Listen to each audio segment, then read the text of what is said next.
بسم اللہ الرحمن الرحیم۔ آج کی نشست کا آغاز سورہ یاسین سے ہو رہا ہے۔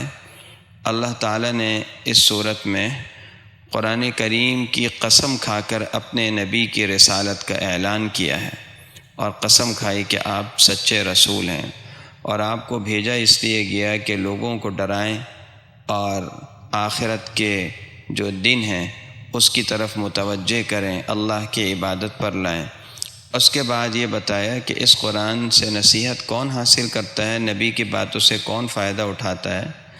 جو اس قرآن کی اتباع کرے، قرآن پر عمل کرے، جو قرآن میں کہا گیا اس کو زندگی میں لائے اور اللہ کا ڈر اس کے دل میں ہو۔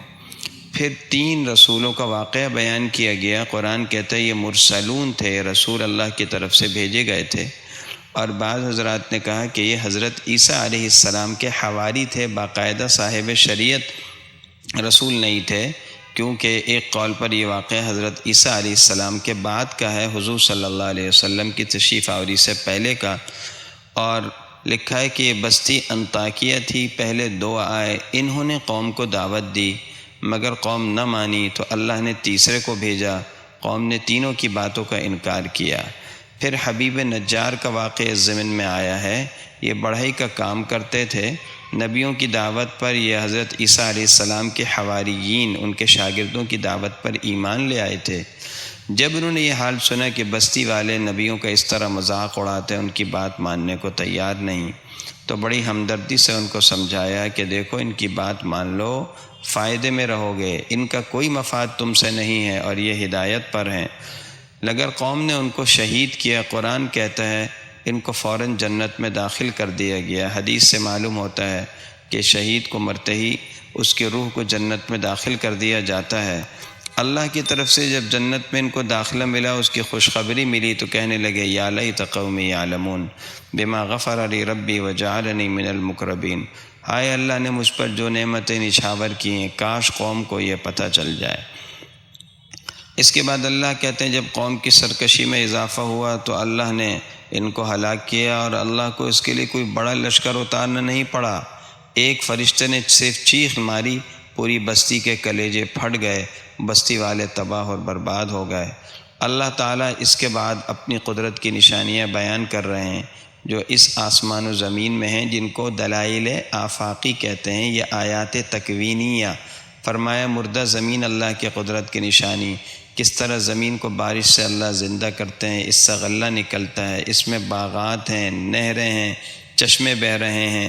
اس کے بعد یہ رات دن کا نظام، سورج چاند کا ایسا نظام کہ ایک لمحے کی بھی اس میں کوئی تبدیلی نہیں ہے۔ مطلب یہ ہے کہ آج سے 1000 سال پہلے بھی آج کی تاریخ میں سورج جس وقت میں طلوع ہوتا تھا آج بھی اسی لمحے طلوع ہوتا ہے، اور 1000 سال پہلے آج کی تاریخ میں 2 مئی کی 2 تاریخ کو جس لمحے غروب ہوتا تھا اسی لمحے غروب ہو رہا ہے۔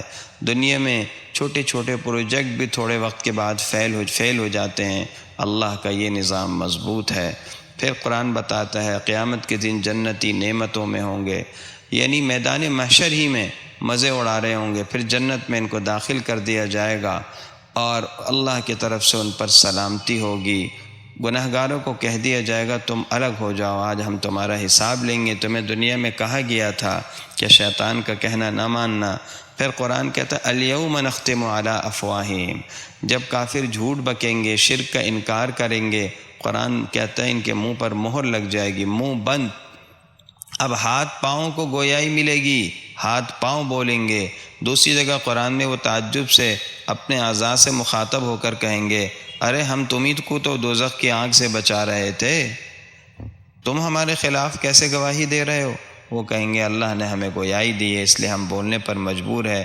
پھر قرآن کہتا ہے یہ نبی شاعر نہیں ہے، وما علمناہ الشعر وما ينبغی لہ، یہ قرآن کوئی شعر شاعری نہیں ہے، اس لیے کہ شعراء کے کلام میں فرضی خیالی باتیں ہوتی ہیں، قرآن میں سنجیدہ مضامین ہیں، مضبوط اٹل باتیں ہیں، اور ان کے اندر بڑی گہرائی ہے۔ ایک مشرک تھا عاص بن وائل، اس نے ایک مرتبہ ایک بوسیدہ ہڈی لی، اس کو ریزہ ریزہ کیا اور حضور صلی اللہ علیہ وسلم سے کہا قیامت کے دن کیا اللہ اس کو بھی زندہ کرے گا؟ اللہ کہتے ہیں انسان اپنی تخلیق پر تو غور کرے، ایک نطفہ حقیر بوند سے بنایا اللہ نے اس کو، تو جو اللہ انسان کو ایسا پیدا کر سکتا ہے کیا وہ دوبارہ اس کو نہیں بنا سکتا؟ اور پھر بتایا اللہ تو سبز درختوں سے بھی آگ نکال دیتا ہے۔ بعض درخت ایسے ہوتے ہیں، درخت تو پانی چاہتے ہیں، پانی ان کو ملے تو زندہ ہیں، لیکن بعض درختوں سے آگ نکال رہی ہے۔ اور اس کے بعد فرمایا جس ذات نے آسمان و زمین بنائے اس کے لیے انسان کو دوبارہ پیدا کرنا کیا مشکل ہے؟ اللہ کے ارادے کا نام وجود ہے، وہ صرف کن کہہ دے، ارادہ فرما لے تو وہ کام ہو جاتا ہے۔ پاک ہے وہ ذات جس کے قبضہ قدرت میں سب چیزیں ہیں اور اسی کی طرف ہم سب نے لوٹ کر جانا ہے۔ سورہ صافات شروع ہو رہی ہے، فرشتوں کی 3 قسمیں کھائیں۔ جو فرشتے صفے باندھ کر کھڑے ہوتے ہیں اللہ کے سامنے سلیقے کے ساتھ، اور وہ فرشتے جو شیاطین کو اوپر جانے سے روکتے ہیں، اور وہ فرشتے جو ذکر کی قرآن کی تلاوت کرتے ہیں۔ اللہ ہی تمہارا معبود ہے، اللہ کہہ رہے ہیں۔ یہ اس لیے کہا، کچھ مشرکین فرشتوں کو معبود کہتے تھے، اللہ نے بتایا یہ بات غلط ہے۔ اس کے بعد قرآن کہتا ہے کہ مجرموں کو اکٹھے کیا جائے گا، ظالموں کو، اور ان سب کو دوزخ کی طرف لے جایا جائے گا اور کہا جائے گا وقفوہم انہم مسئولون، ذرا تھوڑی دیر کے لیے ان کو کھڑا کرو، ہم ان سے پوچھیں گے۔ پھر کہیں گے کہ بھائی کیا ہو گیا، آج ایک دوسرے کے کام نہیں آ رہے، اور اس کے بعد آپس میں ایک دوسرے پر الزامات دھریں گے، لیکن پھر کیا ہوگا، سب کے سب کو دوزخ میں ڈال دیا جائے گا۔ اس کے بعد جنتیوں کا ذکر ہے، ان کے لیے اللہ کی طرف سے طرح طرح کی نعمتیں ہیں، رزق ہیں، اور جنتی آپس میں جب تبصرہ کریں گے جنت میں تو دنیا کی باتوں کا بھی تبصرے کریں گے کہ ہمارا ایک ساتھی تھا جو ہمیں گمراہ کرنے کی کوشش کرتا تھا، اور یہ جھانک کر اس کو دیکھیں گے وہ دوزخ میں نظر آئے گا، تو یہ جنتی کہے گا اس کو خدا کا شکر ہے تو مجھے گمراہ کر رہا تھا، میں تیرے نرغے میں آنے سے بچ گیا۔ قرآن کہتا ہے اذالک خیر نزلا ام شجرۃ الزقوم، یہ جنت کی مہمانیاں بہتر ہیں، نعمت ہے۔ یہ زقوم کا درخت یہ ایک کانٹے دار درخت ہے۔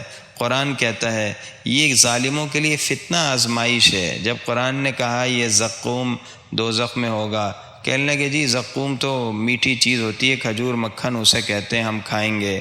اللہ نے بتایا نہیں، یہ ایک کانٹے دار درخت ہوگا، انتہائی بدبودار، کڑوا، اور اس کا منظر بھی انتہائی خوفناک ہوگا، اور یہ اس کو کھائیں گے، اس سے اپنے پیٹ بھریں گے، اور یہ ان کے لیے اور عذاب بنے گا۔ پھر حضرت نوح علیہ السلام کا ذکر ہے، ساری قوم ان کی غرق ہو گئی تھی جو ایمان نہیں لائی تھی، اور اس کے بعد لکھا ہے کہ طوفان نوح کے بعد زمین پر جو نسل انسانی چلی وہ حضرت نوح علیہ السلام کے 3 بیٹوں کی نسل سے ہے، حام، سام اور یافس۔ پھر حضرت ابراہیم علیہ السلام کا ذکر ہے، ان کی ایک کوالٹی قرآن بیان کر رہا ہے، ان کی خصوصیت کیا ہے، اذ جاء ربہ بقلب سلیم، قلب سلیم لائے، ایسا دل جو بیمار نہیں تھا، بالکل پاک صاف تھا، کفر سے، شرک سے، کدورتوں سے، حسد، کینہ، بغض، عداوت، مال اور دنیا کی محبت سے۔ یہ قلب سلیم اللہ کیا بہت قیمتی ہوتا ہے۔ اس کے بعد جب قوم تہوار میں گئی، انہوں نے بت توڑ دیے۔ پھر اس کے بعد قرآن کہہ رہا ہے کہ اللہ نے ان کو حضرت اسماعیل علیہ السلام عطا کیا، خواب میں دیکھا کہ بچے کو ذبح کر رہے ہیں، بچے نے کہا جو آپ نے کرنا ہے وہ کریے۔ یاد رکھیے نبی کا خواب وہی ہے، عام آدمی خواب میں کچھ بھی دیکھ لے، کتنا نیک آدمی ہو، یہ وہی نہیں ہے، اللہ کا حکم نہیں ہے۔ اگر شریعت کے خلاف کوئی بات ہوگی تو اس پر بالکل عمل نہیں کیا جائے گا، لیکن نبی کا خواب وہی ہے، لہٰذا بچے کو ذبح کرنے لگے۔ حالانکہ بچے کو ذبح کرنا تو گناہ ہے، لیکن یہ اللہ کا حکم تھا، اللہ نے جنت سے مینڈھا بھیج دیا، وہ ذبح ہو گیا۔ بتا دیا جب اللہ کا حکم ہوتا ہے چھری چلتی ہے، جب اللہ کا حکم نہیں ہوتا چھری نہیں چلتی۔ اور قرآن نے کہہ دیا آپ اس آزمائش میں کامیاب ہو گئے، بہت بڑا امتحان تھا۔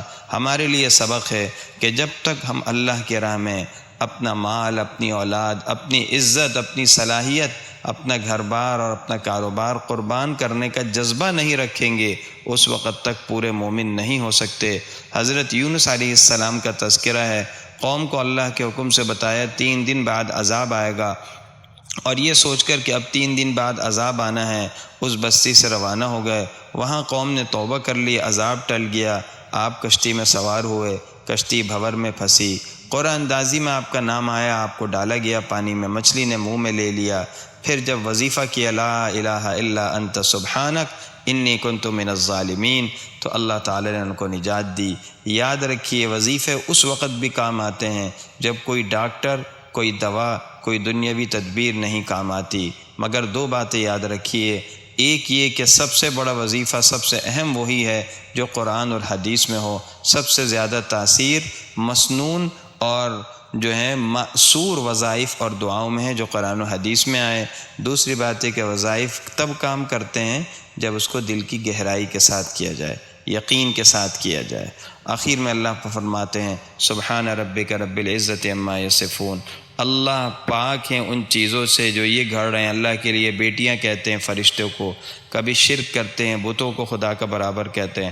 وسلام علی المرسلین، رسولوں پر سلام، والحمد للہ رب العالمین، سب تعریف اللہ کے لیے جو رب العالمین ہے۔ سورہ صاد کا شروع ہو رہی ہے۔ ابو طالب کے پاس حضور صلی اللہ علیہ وسلم کے حوالے سے شکایتیں مشرکین نے کی اور کہا کہ اپنے بھتیجے کو کہیں ہمارے بتوں کو برا بھلا نہ کہا کریں، ہم ان کو اسلام پر چلنے سے منع نہیں کریں گے۔ ابو طالب حضور صلی اللہ علیہ وسلم کے پاس آئے اور حضور سے یہ بات کہی تو آپ نے فرمایا میں ایک ایسی بات کی دعوت تمہیں نہ دوں جس سے پورا عرب و عجم جھک جائے گا۔ پوچھا وہ کیا ہے؟ کلمہ توحید آپ نے پیش کیا۔ کافروں نے اس پر تعجب کیا، سارے خدا چھوڑ کر ایک خدا کی عبادت کریں۔ اللہ نے اس پر یہ آیت نازل کی، سارے لوگ چلے گئے اور ایمان نہیں لائے۔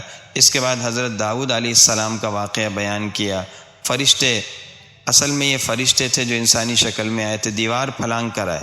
داؤد علیہ السلام اس وقت عبادت میں تھے، ان نے اپنے جھگڑے کا مقدمہ پیش کیا۔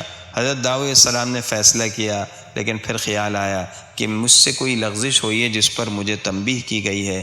کیا لغزش ہوئی ہے قرآن یہ نہیں بیان کیا، کوئی اجتہادی خطا تھی، ہو سکتا ہے، لیکن نبی معصوم ہوتے ہیں۔ اللہ نے انہیں متنبہ کیا اور ان نے سجدہ کیا، اللہ نے ان کے درجات مزید بلند کیے۔ اس کے بعد قرآن کہتا ہے ہم نے آسمان و زمین بے مقصد نہیں بنائے۔ پھر کہا کیا مومن نیک لوگ اور گناہ گار برابر ہوں گے؟ متقی اور فاجر برابر ہو جائیں گے؟ ایسا نہیں ہو سکتا۔ ایک آدمی اپنی مرضی سے زندگی گزارے، من مانی خواہشات کی تکمیل کرتا رہے، دوسرا قدم قدم پر اپنی خواہشات کا گلا گھونٹے، اللہ کے حکموں کو سامنے رکھے۔ یقیناً بڑا فرق ہے، پہلا دوزخ میں، دوسرا جنت میں جائے گا۔ پھر کہا یہ کتاب ہم نے اتاری، کتاب انزلناہ الیک مبارک، بڑی برکت والی ہے، لیکن برکت کیسے ملے گی؟ صرف چومنے رکھنے سے نہیں، لیدبروا آیات، اس میں تدبر غور کرنا ہوگا۔ ولیتذکر اولو الالباب، عقل مند نصیحت کریں، حاصل کرنے چاہیے عقل مندوں کو۔ پھر حضرت سلیمان علیہ السلام کا ذکر ہے، ان کا ایک وظیفہ گھوڑوں کے معائنے میں فوت ہو گیا، کوئی عبادت وظیفہ، انہیں بڑا غم ہوا اور پھر گھوڑوں کو اللہ کے راہ میں قربان کیا۔ اللہ والوں کی شان ہے، وہ دین کے معاملے میں غیرت کرتے ہیں، کسی وجہ سے ان کا نقصان ہوتا ہے تو وہی چیز اللہ کے راہ میں دے دیتے ہیں۔ قرآن نے بتایا انہوں نے ہواؤں پر، پرندوں پر، جنات پر حکومت کی تھی۔ اور حضرت ایوب علیہ السلام کا پھر ذکر ہے کہ ان پر سخت آزمائش آئی، اللہ نے کہا چشمہ نکلے گا، زمین پر پاؤں ماریے، اس سے نہائے اور پئیں، صحت مل گئی۔ یاد رکھیے شکر اور صبر دونوں اللہ کی نعمتیں ہیں اور دونوں عبادتیں ہیں۔ حضرت سلیمان علیہ السلام کا واقعہ مالداروں اور بادشاہوں کے لیے نمونہ ہے کہ وہ اس حال میں بھی شکر کر کے اللہ تک پہنچ سکتے ہیں۔ ایوب علیہ السلام کا واقعہ بیماروں اور مصیبت زدہوں کے لیے اس میں نصیحت اور عبرت ہے۔ پھر یہ بات یاد رکھیے اللہ نے تمام انبیاء کے بارے میں ایک خاص بات بتائی، انا اخلصناہم بخالصہ، ایک خاص صفت کیا دی تھی؟ ذکر الدار، کہ وہ آخرت، اپنے اصل گھر کو یاد رکھتے تھے، آخرت کو کبھی نہیں بھولتے تھے۔ مومن کو چاہیے کہ ہر حال میں اور ہر وقت میں آخرت کو یاد رکھے۔ سورۃ الزمر اس کے بعد ہے، اللہ تعالیٰ اپنی قدرت کا ذکر کرتے ہیں اور اپنے معبود ہونے کا، الا للہ الدین الخالص۔ مشرکین کہتے تھے کہ یہ دوسرے خدا بھی ہیں، اس لیے کہ یہ نظام چلا رہے ہیں، ان کو خوش کرنا بھی ضروری ہے، اس لیے ہم ان کی عبادت کرتے ہیں۔ قرآن کہتا ہے جھوٹ ہے، نظام بھی اللہ ہی چلا رہے، جس طرح بنایا اللہ نے، چلانے والے بھی اللہ ہیں، اور عبادت کرنا صرف اللہ کا حق ہے۔ اس کے بعد کہا ہم نے تم کو 3 اندھیروں میں بنایا، اللہ کی تخلیق کا ایک انداز، انسان پہلے ماں کے پیٹ کا اندھیرا، پھر رحم کا اندھیرا، پھر ایک پتلی سی جھلی جس میں بچہ لپٹا ہوا ہوتا ہے۔ ان 3 اندھیروں میں اتنا خوبصورت انسان بنا، اس کے نقش و نگار بنے، اور ایسا خوبصورت چلتا پھرتا انسان ہے، یہ اللہ کی قدرت کی زبردست نشانی ہے۔ پھر کہا اگر تم کفر کرو گے ناشکری تو اللہ بے نیاز ہے، اور اللہ کو یہ پسند نہیں تم کفر کرو۔ وَإِن تَشْكُرُوا يَرْضَهُ لَكُمْ، شکر کرو گے تو یہ اللہ کو پسند ہے۔ اس کے بعد نیک بندوں کی صفات بیان کی۔ اللہ کا قرب ہم کیسے حاصل کر سکتے ہیں؟ امن هو قانت آناء اللیل ساجدا وقائما، رات دن اللہ کے سامنے، رات کی گھڑیوں میں اللہ کے سامنے، کبھی سجدے میں کبھی قیام میں ہاتھ باندھے کھڑے ہیں۔ اور اس کے بعد یحذر الآخرہ ویرجو رحمت ربی، پہلی عملی عبادت ہے۔ نظریاتی عبادت کیا ہے؟ فکری، آخرت کا ڈر ہے ہر وقت، اور اللہ کی رحمت کی امید رکھتا ہے، اللہ سے نا امید نہیں ہے۔ اس کے بعد اللہ تعالیٰ نے فرمایا افمن شرح اللہ صدرہ للاسلام فہو علی نور من ربی، جب اللہ سینہ کھول دیتے ہیں اسلام کے لیے تو اللہ کی طرف سے خاص نور ملتا ہے۔ حدیث پاک میں شرح صدر کی تفسیر آئی، اللہ بندے کے دل کو وسیع فرما دیتے ہیں، شریعت کی باتوں کو لینا، سمجھنا، عمل کرنا آسان ہوتا ہے، کوئی شبہ نہیں رہتا، اور اس پر عمل کرنے کا دل چاہتا ہے۔ حدیث میں صحابہ نے نشانی پوچھی تو فرمایا کہ آخرت کی طرف اس کا رجوع ہوتا ہے، دنیا سے دل اچاٹ ہوتا ہے، دنیا کے دھوکے سے بچتا ہے، اور موت کے آنے سے پہلے موت کی تیاری کرتا ہے۔ پھر قرآن کا ایک تعارف اللہ نے رکھا، یہ قرآن کیا ہے؟ احسن الکتاب، تمام کتابوں میں سب سے عمدہ، جس سے کبھی سیر آدمی نہیں ہوتا۔ اس کے اندر ملی جلی آیتیں ہیں جن کا مضمون قریب قریب ہے، مضمون میں تضاد نہیں ہے، مضمون ایک دوسرے کا الٹ نہیں ہے، اور بار بار یہ آیتیں پڑھی جاتی ہیں۔ تقشعر منہ جلود الذین یخشون ربہم، رونگٹے کھڑے ہو جاتے ہیں ڈرنے والوں کے دل، اور پھر ان کے اعضاء، ان کے دل سب نرم ہو جاتے ہیں، ڈھل جاتے ہیں، اور اثر لیتے ہیں اس قرآن کا۔ اللہ ہم سب کو عمل کی توفیق عطا فرمائے۔ وآخر دعوانا الحمد للہ رب العالمین۔